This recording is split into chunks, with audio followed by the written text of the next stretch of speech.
আপনাদের যাদের মন শক্ত, অনেকের চোখ দিয়ে পানি নামে না। আমার এক আত্মীয় আছে খুব আল্লাহওয়ালা, আমার জীবনে এত আল্লাহওয়ালা আমি দেখি নাই, কিন্তু ওনার চোখ দিয়ে পানি নামে না।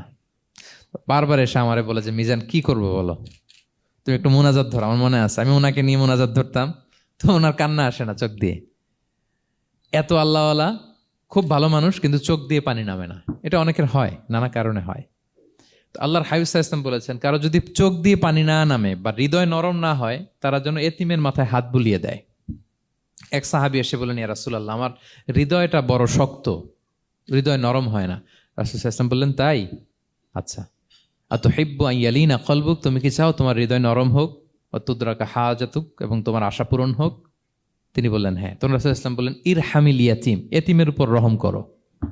ওয়ামসা আলা রাসি, এতিমের মাথায় হাত বুলিয়ে দাও। ও আতইমহু মিন তুআমিক, তোমার খাবার এতিমকে খাওয়াও। তালিনু কলবুক, তোমার অন্তর নরম হবে। তুদরাকা হাজাতুক, তোমার ইচ্ছা পূরণ হবে। তাহলে হৃদয় যদি শক্ত থাকে, কার মাথায় হাত বুলাবেন?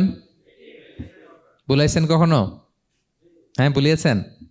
খুঁজে খুঁজে হাত বুলাবেন। বাংলাদেশে তো অনেক অরফেনেজ আছে, অনাথ আশ্রম, ওখানে যাবেন।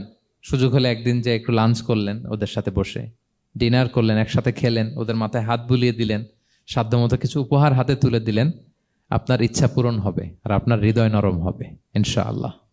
আর এতিমকে আদর করা মানে নবী সাল্লাল্লাহু আলাইহি ইসলামের প্রতি ভালোবাসা দেখানো। কারণ আমার নবী এতিম হয়ে বড় হয়েছেন।